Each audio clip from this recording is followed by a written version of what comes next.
नमस्कार दोस्तों, मैं आपके अपने चैनल टीचर्स एजुकेशन पे आपका स्वागत करती हूँ। आज का जो टॉपिक है वो कुछ नहीं है। आज मैं लेसन प्लान लेके आई हूँ। लेसन प्लान आपको हर बीएड जब आप करते हैं तो आपको जब क्लास में जाना होता है उससे पहले आपको लेसन प्लान बना के जाना होता है। ये आपका पार्ट है बीएड या डीएलएड का।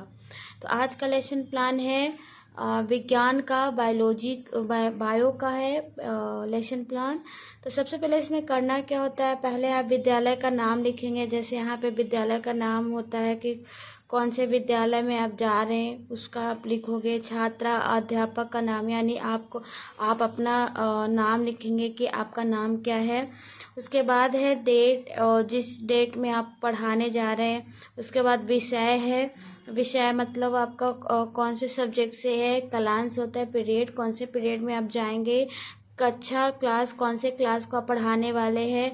कोशिका है, कोशिका यानी प्रकरण, सब्जेक्ट का मतलब होता है प्रकरण, मतलब टॉपिक, कौन सा टॉपिक आप पढ़ाना चाह रहे हैं या पढ़ाने जा रहे हैं। उसके बाद है अवधि, अवधि मतलब होता है कितने टाइम के लिए आपका पीरियड होगा।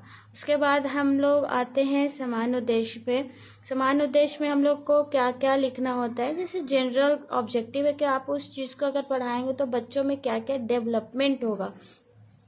तो यहाँ पे लिखा हुआ है छात्र, पहला है छात्रों को वैज्ञानिक प्रशिक्षण प्रदान करना। हम लोग साइंस क्यों पढ़ाते हैं, क्योंकि उसको वैज्ञानिक टीचिंग दे सके, वैज्ञानिक रूप से वो सोच सके।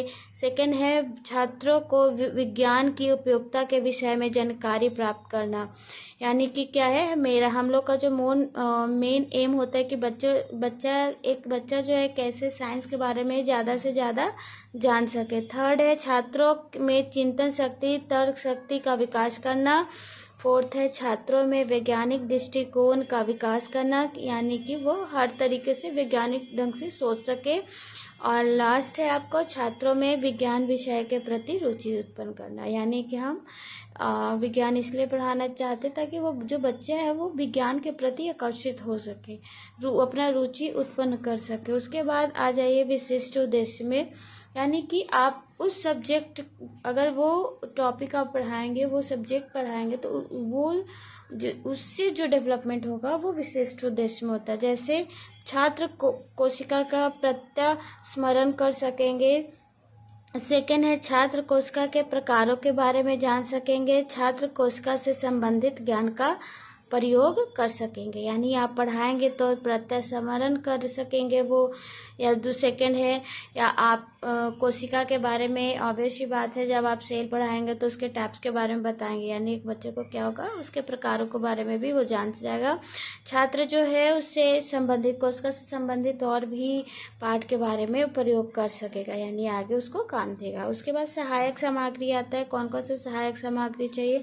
जैसे चौक, डस्टर, प्रोकैरियोटिक, यूकैरियोटिक, चार्ट। यानी कि आप जो भी अपने जब टीचिंग करने के लिए जाएंगे तो आप कौन कौन से वस्तु का उपयोग करेंगे, यहीं पे आपको इस जगह पे आपको लिखना है। उसके बाद आ जाइए पूर्व ज्ञान, प्रीवियस नॉलेज, यानी पूर्व ज्ञान। उससे हम लोग कुछ हम लोग को, जैसे हम लोग किसी भी बच्चे को पढ़ाते हैं तो हमें ये पता होना चाहिए कि उस बच्चे को कहाँ किस हद तक नॉलेज है। तो यहाँ पे लिखाएगा कि छात्र कोशिका के बारे में कुछ जानकारी रखते हैं, यानी कि कुछ ही जानकारी वो क्या करते हैं, वो रखते हैं।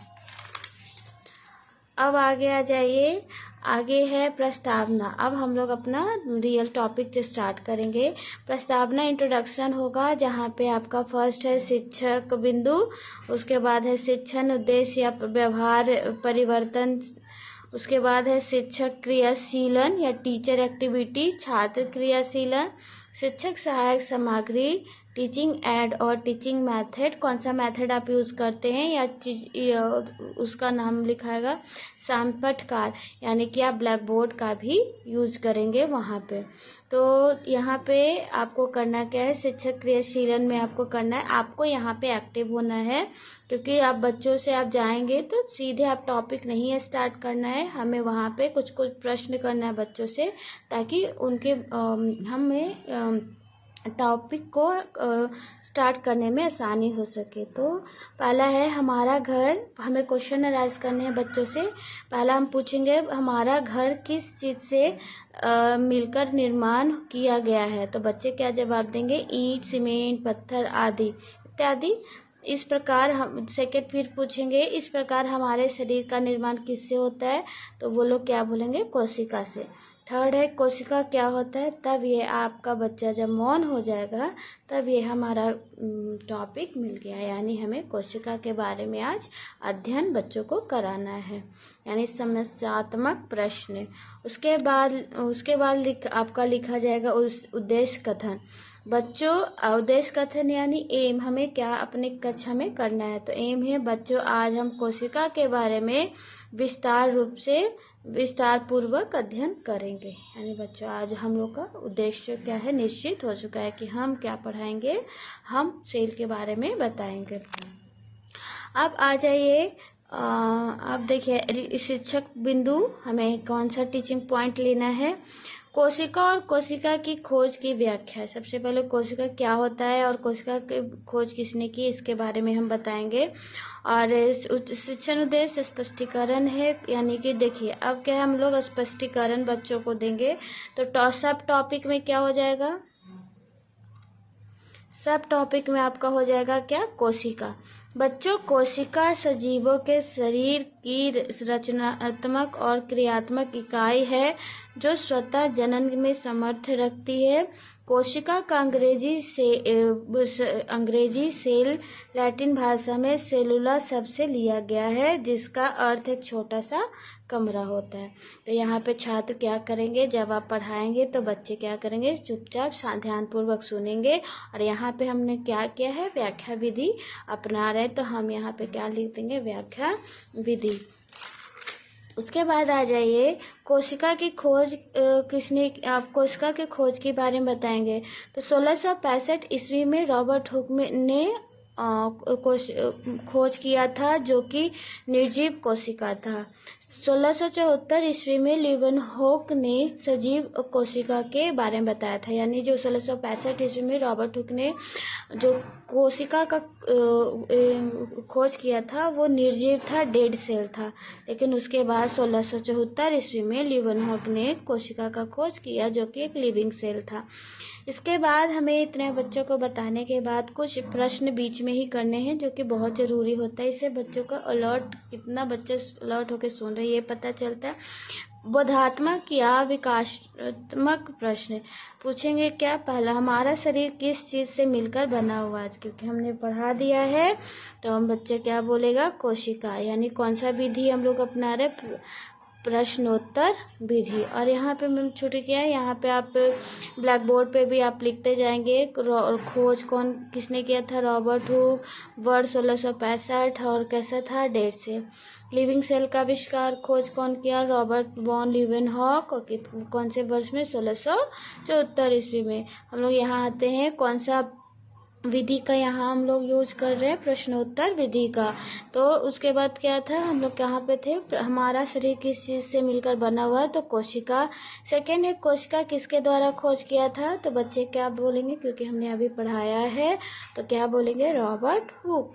उसके बाद है कोशिका कितने प्रकार की होती है, क्योंकि हमने पढ़ाया ही नहीं है तो यहाँ प्रश्न थोड़ा गलत लिखा हुआ है। लेकिन अब क्या है बच्चे, क्योंकि हमें क्या है नेक्स्ट टॉपिक लेना है बच्चों से ही, तो यहाँ पे क्या करेंगे, जो अगला टॉपिक होगा उससे रिलेटेड भी हमें क्वेश्चन पूछना है। तो यहाँ पे आपका मिल गया क्या, समस्यात्मक प्रश्न। उसके बाद आ जाइए कोशिका के प्रकार हमें पढ़ाना है। तो कोशिका के 2 प्रकार की होता है, जैसे यूनिसेलुलर भी होता है, मल्टी सेलुलर भी होता है, एक कोशीय, 2 बहुकोशीय। तो यहाँ पे हम लोग प्रोकैरियोटिक की बात करेंगे। तो प्रोकैरियोटिक यह आकार में बहुत छोटी होती है, कोशिका का केंद्रीय भाग न्यूक्लियोइड या न्यूक्लियर झिल्ली से नहीं ढका होता है। कौन से विधि का यूज करें हम लोग, व्याख्यान विधि का।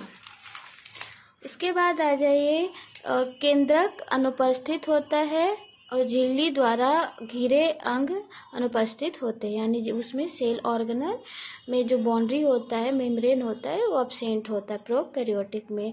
कौन सा विधि हम लोग करेंगे इसका, हम लोग क्योंकि चार्ट लिए थे तो वहाँ पे बच्चों को शो करेंगे, इसलिए हम लोग यहाँ पे क्या लिख दिए, प्रदर्शन विधि। कोशिका का प्रकार ब्लैक बोर्ड पे हम लिखते जाएंगे, यूकैरियोटिक और प्रोकैरियोटिक। उसके बाद आ जाइए यूकैरियोटिक में, यह आकार में बड़ी होती है, केंद्रीय भाग न्यूक्लियर झिल्ली द्वारा घिरा होता है, केंद्र उपस्थित होता है, कोशिका विभाजन माइटोसिस या मियोसिस के द्वारा होता है। तो यहाँ पे बच्चे क्या करेंगे, आप पढ़ा रहे तो बच्चे ध्यानपूर्वक सुनेंगे तथा श्याम पट पर देखेंगे। कौन सा विधि, व्याख्यान विधि। आपको लिखना है एक क्वेश्चन वाला, एक क्वेश्चन आप दे सकते, डिफाइन कर सकते।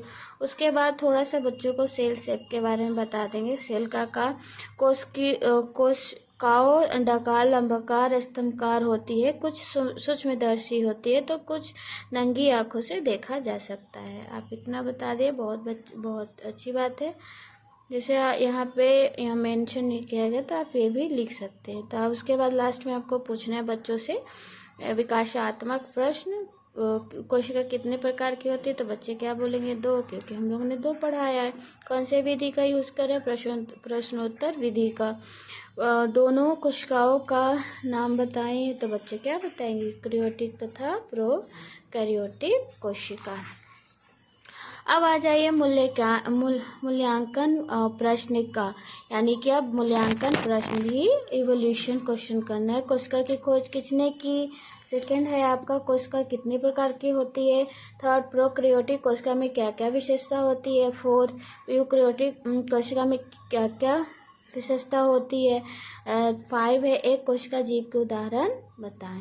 यानी आपको वैसे इवोल्यूशन क्वेश्चन में पूछना है जो आपने उस बच्चे को पढ़ाया होगा। उसके बाद आपको गृह कार्य देने हैं, ज़्यादा नहीं देंगे क्योंकि बच्चा जो होता है एक ही बच्चे को एक ही सब्जेक्ट नहीं पढ़ना होता है, अपितु बहुत सारा सब्जेक्ट पढ़ना होता है, इसलिए उसे हम ज़्यादा प्रश्न नहीं, गृह कार्य नहीं देंगे। पहला है कोशिका को परिभाषित कीजिए, सेकंड है यूकैरियोटिक कोशिका किसे कहते हैं, उदाहरण से बताएं।